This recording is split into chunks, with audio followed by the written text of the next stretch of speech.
Welcome into episode number 1 of the Woodpeckers Baseball Podcast. I'm Matt Dean, broadcaster and communications coordinator for the Fayetteville Woodpeckers, the Advanced A affiliate of the Houston Astros. Excited to bring you this brand new weekly podcast. We're just starting up for the week of May the 10th through the 16th, and we'll be bringing this to you, of course, again, every week, trying to give you some unique insights into players and coaches that have passed through the Fayetteville club in the past year, a little bit of insight into ballpark entertainment, everything that goes on with the fan experience, the entertainment at the ballpark, the food, the sights and sounds, a little bit of everything, both on and off the field. And of course, we'll give you some connections to the Fayetteville community, such an important aspect in how the Woodpeckers really latched on to this fan base here in Fayetteville. So really want to make this a guest-based podcast. We'll be bringing you at least a couple of guests every single week, including an Astros prospect and former Woodpecker. That'll be a part of the show every week,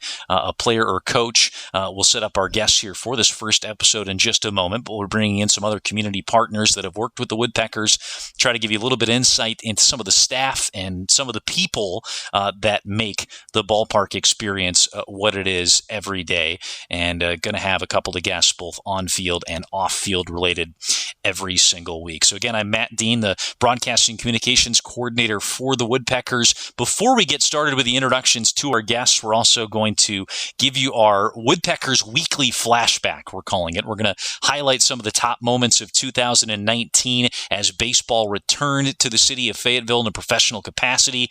So kind of an on this date segment, but really an on this week segment. And this time we're going to take you back for the week of May 10th to the 16th to May 13th of 2019, where a guy named Seth Beer was having himself a great few weeks in a Woodpeckers uniform. On May 13th, it was the penultimate game for the Astros' first-round pick before a promotion to Double-A, and outfielder Seth Beer gave the Woodpecker fans one more big fly to admire as he crushed his 9th home run of the season in what was his 5th in the last 10 games at the time, a 6th-inning solo shot that temporarily pulled Fayetteville within a pair, but elapsed by the bullpen in that game eventually allowed Salem to take it by a 13-6 final at Segra Stadium. Of course, Beer had that great start to the season with the Woodpeckers. He would go on to Double-A Corpus Christi, and then right at the tail end of the trade deadline, he was dealt to the Arizona Diamondbacks as one of the 4 prospects in the Zach Greinke deal that stole a lot of headlines around the Major League Baseball trade deadline. All right, so without further ado, we'll get into some of our guests. First off, the general manager of the Fayetteville Woodpeckers, David Lane. We'll check in with him on some updates on what's going on at Segra Stadium, how the Woodpeckers are staying ready for whenever we get the AOK for baseball to resume. Our second guest will be a former catcher for the Fayetteville Woodpeckers from last season, Michael Papierski, a former LSU Tiger who was behind the plate for a record-setting year. Fayetteville pitchers breaking the Carolina League record for strikeouts. Papierski had the great view to see it all and had himself a pretty good year at the plate as well. And we will finish out the show with a conversation with Bianca Shoneman, the president and CEO of the Cool Spring Downtown District, this up-and-coming downtown here in Fayetteville. See what's new on the horizon for that, of course, of which Segra Stadium has been a huge part of the downtown's resurgence. At the end of the show, too, we will touch on our simulated season that we've been doing with the Fayetteville Woodpeckers on Out of the Park Baseball 21. We've been playing the original 2020 schedule, so we'll give you an update on how the Woodpeckers are doing in the digital sphere in that OOTP 21 update. But before we get into any of that, our first guest, general manager of the Fayetteville Woodpeckers, David Lane. All right, and my first guest on the Woodpeckers Baseball Podcast is the general manager of the Fayetteville Woodpeckers, David Lane. So, David, thanks for being here and taking some time with us. Hey, thanks for having me on today. So, I thought it would be good to bring you on the first episode of the podcast. Of course, we're starting this up during kind of an unusual season where we'd normally be playing baseball. We'd be over a month in at this point. First off, just to give some of the fans and our listeners kind of an update on how the day-to-day operations at the ballpark have been going on. Of course, the Woodpeckers are having everybody work from home as much as possible, but our ops team especially really getting in and maintaining the ballpark, the field, just all those different avenues to keep things ready for whenever we do get the approval for the season to come back. So how have the day-to-day operations sort of gone about during this unusual time? Yeah, man, what a time to be alive. Seriously. We were all ready to go a month and a half ago, and it's just sad that we had to put everything back up, winterize everything when we were ready to go for April 9th. It was kind of sad doing all that. But since this, like you said, we've been working from home remotely as much as possible, all the rest of our staff. But Chris and Suarez and Magic and Alpha and I have been in almost every day. We're there Monday through Friday, about 9-ish till 5 or so, and not just sitting around watching TV in the offices. We've actually been working. So Alpha's obviously been keeping the grass green and growing and healthy. He's fertilized and mowed every day. I mean, it looks beautiful out there. He's also mowing the berm, and we have a patch of grass out in left center. He keeps that maintained as well. So everything's ready to go on the field. We do need to laser grade and do a few touch-ups on the field before the players get back. But other than that, we could play baseball tomorrow if we needed to. I'll tell you the truth. I've missed pulling tarp. I mean, I know that's sad, but I would rather pull tarp every day than not have baseball. Yeah, absolutely. And it's a second-year ballpark, but obviously a ton of work goes into even just maintaining that, even how good it looked last year. And one thing too, this is, I would imagine it, and I think from what I've heard, by and large, it's been a pretty positive, understanding response. A lot of people know this is a weird time. So what's kind of been your consensus from the fans, from community partners? Has that sort of been your experience, that people are pretty understanding that things are kind of uncertain right now? Yeah, everyone's just as sad as we are that we're not playing baseball, and they can't wait to get back to Segra Stadium for the second year. I've been overwhelmed by the amount of people that actually love baseball. I don't, you wouldn't picture some of the folks around town that love baseball as much as they do. But, last year being such a success on and off the field, people were clamoring to get back out there. Just walking around the neighborhood, we live, here in Fayetteville and Van Story Hills, and a lot of people that walk the neighborhood are like, when are we getting back out there? I'm ready to get back to Segra Stadium. And so, we just tell them, be patient. As soon as we have events, we'll invite you out and you'll be able to come back out to the stadium. I think that's most important, is people just want to get out and go do something. And it's, going to Segra Stadium was part of their summer last year. But yeah, they've been very understanding, sponsors as well as season ticket holders. And you started to touch on a little bit some other events that could be on the horizon. Obviously, everything pending, when the state's going to start to slowly reopen, when things will sort of ease into going back to normal. It's going to be sort of phase by phase. So it'll be a little bit, you would think, before it's going to be full capacity Segra Stadium that you need for a baseball game. But what other types of events have been kind of tossed around, of course, pending any sort of approval for statewide opening or smaller groups being allowed to gather? We could see something coming up at Segra Stadium in the near future. Yeah, on the ops side, we've been monitoring, the state and local and CDC guidelines. And, as you know, we're in phase 1, hope to go into phase 2 next Friday. And if that happens, then entertainment venues are on that list that they're able to open. They haven't given us the data, like, what certain capacity we can open, but even if it's 50%, 25%, we're still fine. At a capacity of 52, you're looking about 1,300 fans, anywhere from 25 to 50%. Rachel, our events manager, she's been working on putting together some stuff. We want to do a welcome back at first night at Segra Stadium or first night at Healy's, something like that mimics off of our Thirsty Thursdays last year, where we have a live band, we have something on the video board, the kid zone's open, and we even thrown around an idea of maybe fireworks just to welcome people back. But that'll be hopefully our first event at the ballpark. after that, we've worked with some local high schools on graduations. Any small type of events like that, we'd love to have. We even threw the idea out to some churches to maybe have an outdoor church service. If fans are listening and they thought of an idea, a church service or a graduation, feel free to give us a call, and we're happy to discuss those. All right. And then also, too, there's still a lot of work being done in downtown Fayetteville. We're going to talk to Bianca Shoneman actually later about the development in downtown. One thing that immediately affects the Woodpeckers whenever baseball gets started up could be a pretty dramatically different experience as you enter the ballpark, all that construction work being done in the plaza. How has that progressed during kind of this down period?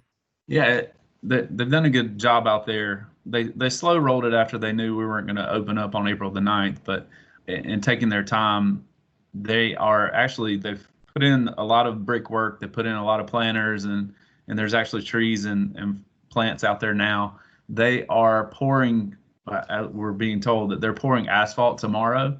So there'll be an actual walkway from Hayes Street to the front gate. There will be some more construction tearing up going on around July, where they're going to clean up the rest of the area. So we may only have, the one entrance from Hayes Street for a little while, but it's going to start looking up and taking shape the rest of this week and the rest of the next month. Great. And the last thing I got for you, David, before we go, you've been, going into the ballpark pretty regularly, but spending a lot more time at home than you would this time of year. A lot of parents are taking on additional responsibilities. How would you evaluate your amateur education skills that have been thrust upon you at this time? The Lane Academy is going strong. We're in week 8. I've actually rushed it, and we're almost on week 9 work, trying to get him finished. We've only got one more week of school left, so week 9 starts today and tomorrow. So as a principal, as a teacher, I'm decent. My assistant, she's called in a couple times, but that's okay. I'm always there to fill in. So, yeah, I don't want to be a teacher. I'll tell you that, Matt. I cherish the teachers around. All right, good stuff. Again, General Manager of the Fayetteville Woodpeckers, David Lane, here with us on the Woodpeckers Baseball Podcast. Thanks for being here again, David. You're welcome. Thanks for having me. All right, and my guest today is a catcher for the Fayetteville Woodpeckers last season, Michael Papierski. Michael, thanks again for doing this. You're with us on the first episode of the Fayetteville Woodpeckers podcast. Just for the fans catching up with you, you're a bit of a fan favorite last year during your time in Fayetteville. That's what I've been told anyway. Hit .233 last year, .351 on base percentage, 4th in the Carolina League in walks. That's always been a big part of your game. Just for the fans right now, kind of tell us about what you've been doing with your time here lately, how you've been staying in shape, working on your game during this period of social distancing. It's been crazy. Thanks for having me, first off. But it's been crazy, trying to stay in shape. I'm actually in Baton Rouge, my college hometown. I'm staying with my girlfriend's family. It just was a place for me to work out and actually hit. I got a spot to hit over here, and I have a place that I can work out. I know that I've talked to the AA manager, Petit, and he said that most of the guys, not most, but some of the guys actually don't have somewhere to hit or work out. So I'm, very thankful for that. Very thankful for my girlfriend's family for taking me in and, letting me stay here and, feeding me. And, I'm just trying to stay in shape. And whenever that time is that they call us to come back, and I'm going to try to be in, game shape or, be ready as I can. Yeah, that's awesome. And you make a great point about your situation and how fortunate you are. A lot of people are holed up somewhere where they're maybe struggling or trying to have to find creative ways to, maintain their swing or get some work in on the mound if they're a pitcher. There were some videos of Trevor Bauer throwing in the desert when he's, holed up in Arizona. So he's got a pretty good setup. Tell us a little bit about what your setup is and kind of what you have to work with in terms of keeping in shape and staying sharp. So I'm actually hitting at Ben McDonald. He has a little gym It's not little, but I hit with Daniel Cabrera. He went to LSU these last 3 years. He's been coming up there, so me and him been hitting. He has 2 cages. We hit off the machine every day, and then he has a basketball court. I didn't know Ben McDonald went to LSU for basketball and baseball. So, we have some competitive little horse games on the old basketball court before we start our day. And then how obviously this has changed some things with the season being delayed indefinitely, and you're just kind of saying you're waiting for the call. So you went into the off season, I'm sure, with a plan for kind of what you wanted to accomplish, what you wanted to get done. How are you, I guess, using this extra time to maybe change some part of your game, develop something, get ready for next year now that you have a little bit of extra time for the foreseeable future? Right. So this offseason, Jason Kanzler, actually the hitting coach that was in Fayetteville last year, I think he was a fan favorite as well. He actually trained me and Alex Bregman this offseason. And so this pandemic happened, and, I talked to him, and he's like, hey, we're just going to take this as a, extended off season, or, the 2021 or 2020 off season, or whatever. So we've just been hitting the weights hard, trying to, stay in shape, like I said, but I'm also trying to make those gains, like we said. And, I send my videos of me hitting to Kanzler and to, my other hitting coach. His name's Jason Columbus. He's actually Bregman's personal hitting coach. I hit with him this entire offseason. So we worked on some, different things at the plate, different mindset, try to catch the ball out in front. Alex was, he performed very well this last season. So I tried to grab as much as I can from him and learn as much as I can from him. Very cool. And obviously you've alluded to it. You're in Baton Rouge. You're an LSU guy.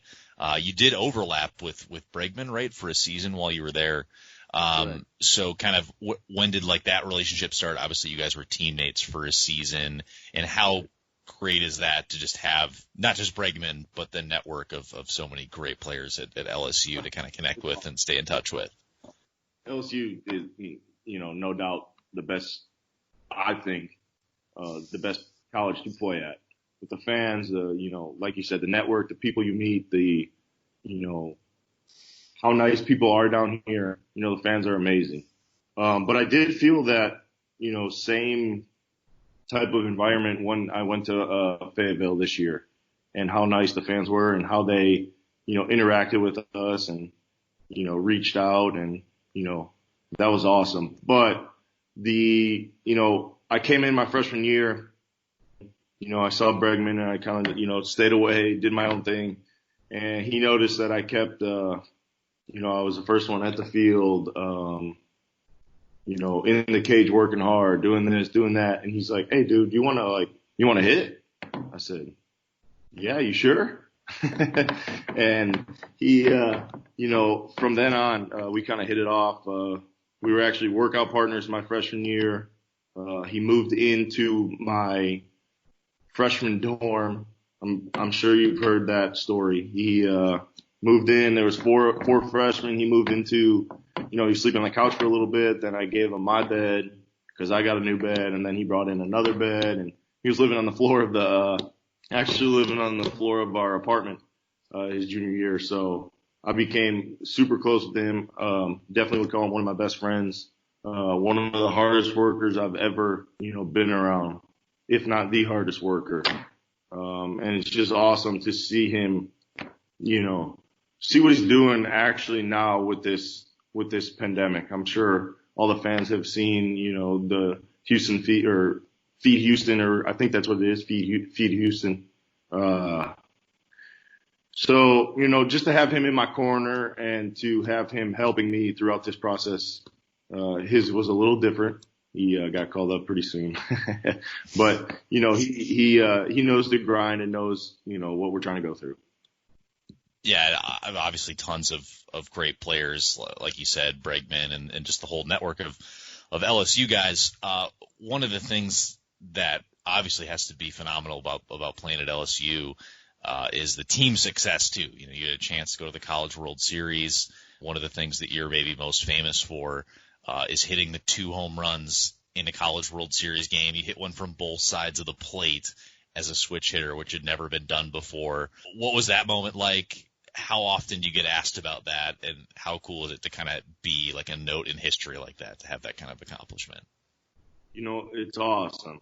But like I said, I don't think I would be there and, doing that thing with, like you said, without my teammates, without the coaches helping me, every day. Coach Maneri was on everybody's butt, every day to work hard, do this, do that. And I can't thank him enough for what he did for me and how he pushed me every day. Freshman year, he was on me like crazy. And I think he is one of the best coaches I've ever had.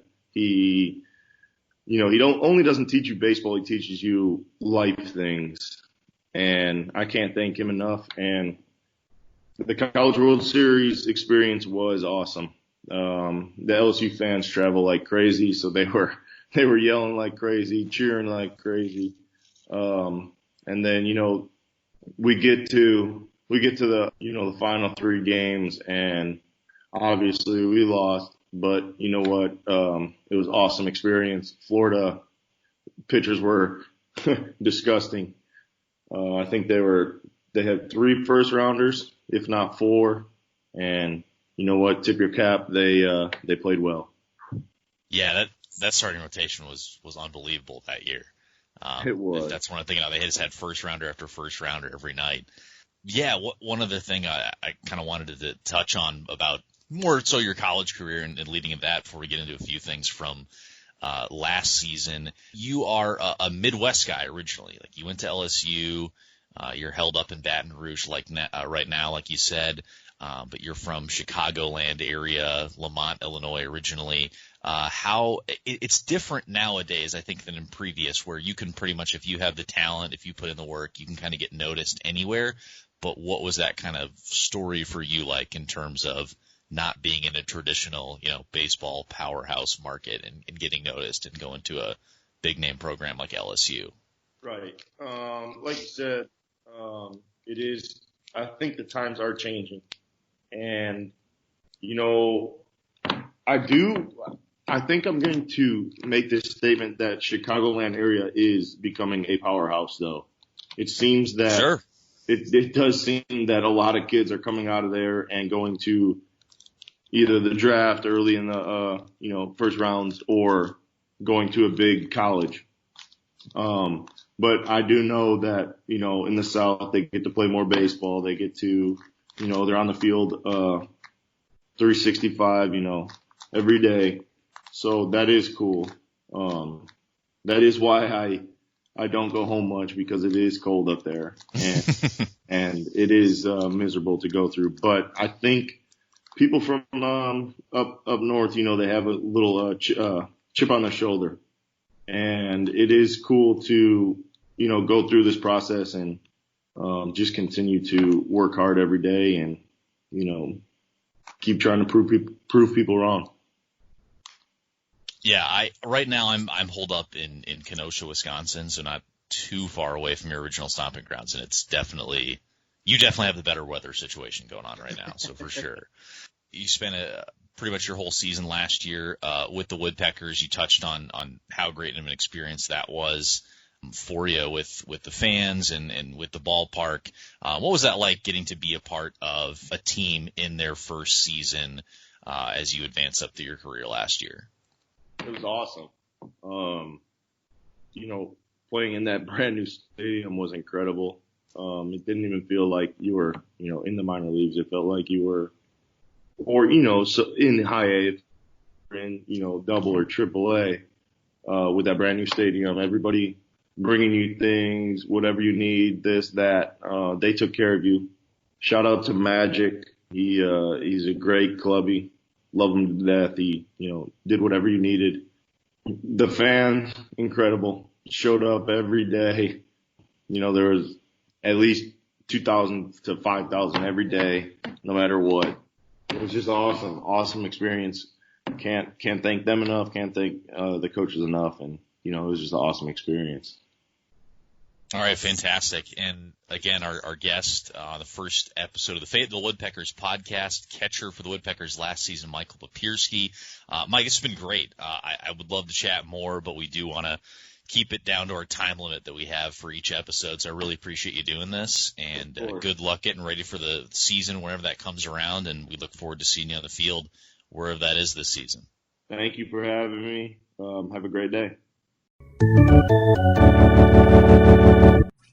All right, and I'm excited to welcome my next guest. It is Bianca Shoneman. She's the president and CEO at the Cool Spring Downtown District in Fayetteville, North Carolina, of which the Woodpeckers are proud neighbors in the up-and-coming downtown Fayetteville neighborhood. Hoping to get our second season started just around the corner, and we're hoping things are going to start picking up in the downtown very soon. Bianca just came to Fayetteville in the fall of last year, getting started with the Cool Spring Downtown District after 7 years in a similar role for Uptown Greenville. So very familiar with North Carolina. Bianca, thanks for being here with us today.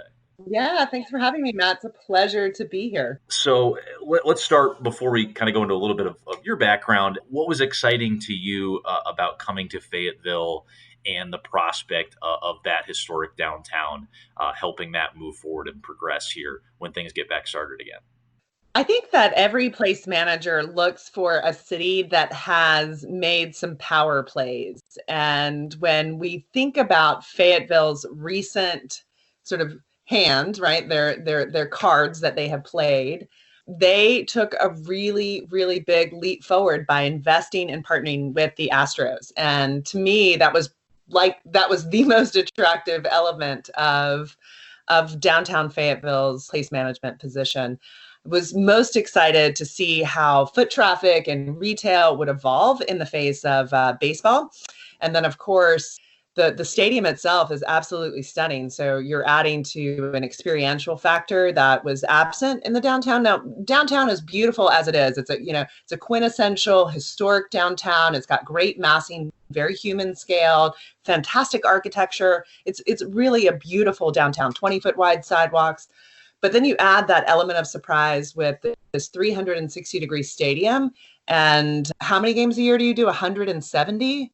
140, 70 at home. So, yeah, okay. So 70 baseball games at home, which it really provides a fantastic opportunity to impact people's experiences, their sense of love for the community. You can have fandom and appreciate that about a community. It was definitely that the city and the Astros had taken this massive leap forward and partnered on the stadium. And then, of course, it was seeing some private investment move forward, too, with the resurgence around the residents at Prince Charles, taking that former dilapidated hotel and converting it to over 54,000 square feet of adaptive reuse residential space, which just recently opened. It's a stunning reapplication for that building. Very charming, very luxurious, and it overlooks the baseball stadium. Those are exciting private investment moves, too, that just sort of play into the allure that was able to hook me to come to Fayetteville. Yeah, a lot of exciting things happening downtown. Basically kind of one of the things you said, I've always heard the best thing that can happen to a bar or a restaurant in developing downtown is like another bar opening up down the street. So it's becoming an area where people are going, bounce around a few different places. They have entertainment, they have restaurants. So obviously having Segra Stadium and the success that the Woodpeckers had last year, a big part of that. So we mentioned, too, you're pretty familiar with North Carolina. You went to Eastern Carolina. You worked in Greenville for the past few years before coming to Fayetteville. So what did you take away from your experience in helping develop downtown Greenville? Any similarities or anything that you learned from that experience that you're bringing to Fayetteville? Yeah, absolutely. So we had a fantastic historic comeback in our downtown in Greenville, North Carolina. 400,000 gross square feet of new residential, 200,000 gross square feet of institutional and office space development, over 70,000 square feet of new office space and retail experiences. We took our restaurant number from 18 to nearly 40 restaurants and breweries. And like you said, it's can feel competitive to have restaurants next to restaurants, but there's a reason they tend to locate close to one another. It's good for business. And, one of the things that I love most about my experience in Greenville was we had the opportunity to curate game day experiences. Greenville is a small college town, and we partnered with the university's athletics program. And in advance of home football games, every Friday before home football game, we did an event. And so every time ESPN was in town, that was their B-roll for Greenville, North Carolina, was they would be at our event. The cheerleaders, the mascot, the community would all sort of rally around, and we'd have a 3-hour live at 5, live music, meet the team, meet the coach, pep rally. And that game day experience, put heads in bed. So it had people come in a day early for the football game, and was great for, sort of retail and restaurant experiences. And it provided a supportive liaison between the city and the university, showing how much the two really can have synergies together. And that game day experience is something that I would love to. I've had some conversations with upper management at the Woodpeckers that we'd love to amplify for our community moving forward. Yeah, a lot of things to look forward to, and when things get up and started again. So right now, a lot of people's jobs, including yours, not exactly what you expected maybe coming in. So we're starting to see sort of the light at the end of the tunnel here at this point. So as some of the stay-at-home orders start to kind of slowly be rolled back and be lifted, what's that going to look like for downtown, what you would imagine here in the next few months? Yeah, absolutely. We're certainly going to be mindful of exactly what the governor and federal public health experts say. I think that's the most important thing, is being mindful of what our executive orders are and following them. And then secondly, we're going to take as many precautions as possible. Our organization just recently had printed several hundred face masks to be distributed to all of our street level merchants, retailers, and their staff. So they were given out across the board. They're all branded with a campaign we started at the onset of COVID called Downtown Faye Strong. And we'll also be supplying free floor decals to ensure that people can safely social distance or physical distance in their storefronts. The challenge is many of our retail storefronts and restaurants are smaller because they're inside of historic buildings. So we're looking to push some boundaries with local policies to expand outdoor dining and retail options on our sidewalks. Fayetteville's really lucky because it has many blocks of 20-foot wide sidewalks, and being able to take advantage of that sidewalk is something that we'd like to do in concert with city policymakers to allow people to sort of re-enter into the workforce and open their storefronts up, but do so in a way that is, safe for their employers and their customers.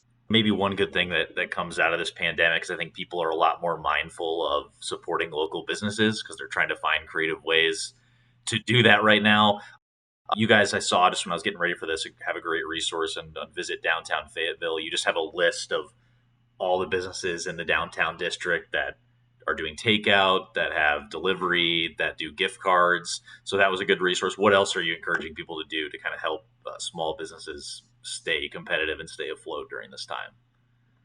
Thank you for asking that. Those gift cards are really important. They provided an immediate infusion into the business's bottom line, and we can't express how important that is right now. That is a very important thing that folks can do. One of the things that I've seen is also it's important to write reviews and to like someone's social media page and share it. Those have positive benefits on Yelp or on Google reviews. Just to sort of bolster their profile. Those are nice things to do for small businesses that you cherish. The Cool Spring Downtown District next week will launch a district-wide gift card. So we have about 30 businesses that have signed up to participate in this. And our board has decided to match those gift cards by 50%. So Matt, let's say you're like, hey, I really love downtown Fayetteville and all its great restaurants. I'm going to buy one of these district-wide gift cards. If you buy a $100 gift card, our board will match it by 50%. So that gift card will have an immediate value of $150. So then you can take it and order takeout and, have a good experience that benefits the local restaurants. And as things are starting to get set up, what's next, I guess? What's the next major development, or what's on the horizon for downtown Fayetteville moving forward? Yeah. So, of course, we have under construction the Hyatt Hotel and the parking deck, which is now partially open. Those are very exciting new big investments coming down from the private sector. We also have some street level new businesses coming. We have a new deli that's opening up, retail experience called the Horse and the Hound, which is a high end retail shop where you can get all sorts of cool knickknacks for your home. And then if you're into horses and dogs, there's going to be some fun things to support that. By ways of eventing and public gatherings, that's still a big question mark for us. We're not sure what that's going to look like. We're waiting for guidance from the governor to ensure that we do that up to standards with what is important for people being safe. So I think, most importantly, what people can do is they can come downtown, they can go steeple hunting, they can look for public art, which is abound. And we have some maps on our website at visitdowntownfayetteville.com where you can just take a stroll, put your mask on and take a stroll and come to downtown, support local businesses, get some takeout. Our farmers markets are opening up. So every Saturday at the Transportation Center, you can come downtown and enjoy the farmers market. There's about 25 vendors each week down there. That's a good way to spend a Saturday morning and do so in a local, hyper local way. Great. Last thing I got for you. When we get the approval, when things are safe, ready to come back, and the baseball season is going to start, what are you most looking forward to doing at a Woodpeckers game? Do you have a spot scoped out, food that you're thinking about? What are you going to do first chance you get to come out to a Woodpeckers game? North Carolina is such a barbecue town, and my son, who's 9, thinks that the Woodpeckers Baseball Stadium has the best barbecue in the whole state. And we have friends and family all across the state, and of course, it's what you do when you travel is you eat barbecue to figure out who's got the best. And he thinks that you guys have the best barbecue. I certainly think he's onto something there. Don't ask me to sing the national anthem. That wouldn't be good for anybody. I'm just excited to sit and watch. I love the experience of going to a Woodpeckers game. It's fun for the whole family. And really, you can stand, you can walk, you can sit on a grassy knoll, you can play on a playground equipment, and you get a great experience watching a game and eating good food. So just looking forward to that returning. All right. Again, our guest, Bianca Shoneman, the president and CEO of the Cool Spring Downtown District. Thanks for being here with us today. And more information, you can go to visitdowntownfayetteville.com. Thanks for being here, Bianca. Yeah, thanks for having me.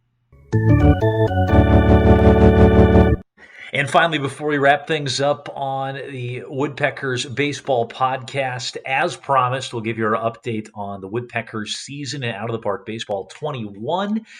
Some of our listeners might be familiar with the opening day from home celebrations that the Woodpeckers did across all our social media channels. We did do an OOTP 21 opening day game against the Frederick Keys. Woodpeckers breaking through in a 0-0 tie late in that one.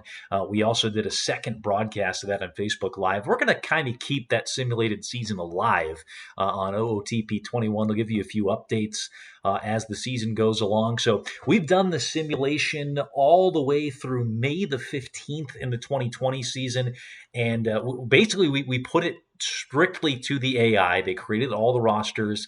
They set the lineups. They set the pitching staff. The Woodpeckers, so we didn't rig this in any way. The Woodpeckers are out to a 22-13 start. They're tied with the Salem Red Sox for the best record in the virtual Carolina League standings. They're 3 games ahead in the Carolina League Southern Division. And they have this great start, this great record, 22-13. Right now, the Woodpeckers in a 4-game losing streak, believe it or not, but still with that incredible record through action as of May the 15th. Some of the offensive leaders for our virtual Woodpeckers, Alex McKenna and Freudis Nova, each tied for the team lead with a .339 batting average. Those two guys have had the lion's share of the offensive production so far. McKenna, the outfielder, leading the Fayetteville offense with a .962 OPS. He's hit 4 homers this year. Freudis Nova just behind him with a .954 OPS. The 20-year-old Astros prospect ranked by the MLB pipeline as the number 4 prospect in the Houston system. The offense has been pretty middling for the Woodpeckers so far. 8th out of 10 in on-base percentage, 6th out of 10 in hitting.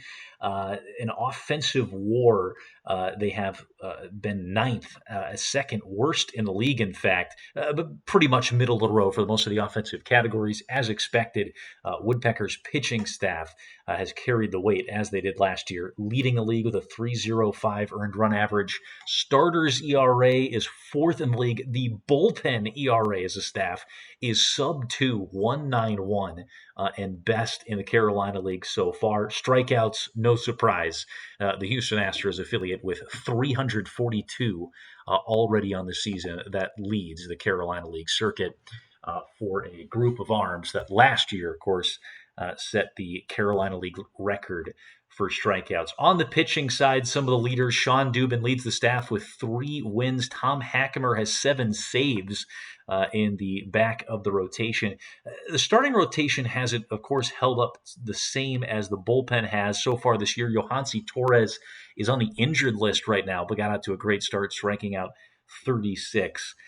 He leads the Woodpeckers staff in that category. Yohansy Torres leading the pitching staff in wins above replacement as well, too, in our OOTP simulation. So, yeah, Woodpeckers doing great, but out to a little bit of a rough patch right now with the 4-game losing streak.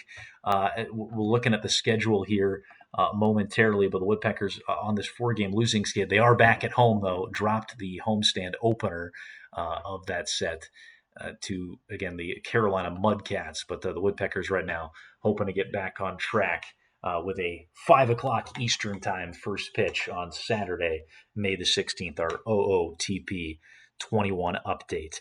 We want to thank our guests that all were a part of our first episode of Woodpeckers Baseball Podcast: General Manager David Lane, Woodpeckers catcher Michael Papierski, and the CEO and President of the Cool Spring Downtown District, Bianca Shoneman. Thanks to all of our guests and everyone that was a part of this. We'll be back next week with the second episode of the Woodpeckers Baseball Podcast, still tying up some loose ends to figure out our guests. We know we will have former Woodpecker right-hander Sean Dubin, who led the Fayetteville staff with 132 strikeouts, led the Carolina League in that category with a phenomenal season last year, one of the up-and-coming stars and rising prospects in the Astros system. So Sean Dubin will be a part of the show next week. Make sure to stay up to date with the latest on this podcast. For now, on the Woodpeckers social media channels, that's on Twitter at WoodpeckersNC. Find us on Facebook. We are working on getting the Woodpeckers Baseball Podcast shortly up on Apple Podcasts. It'll be available on Spotify as well, too.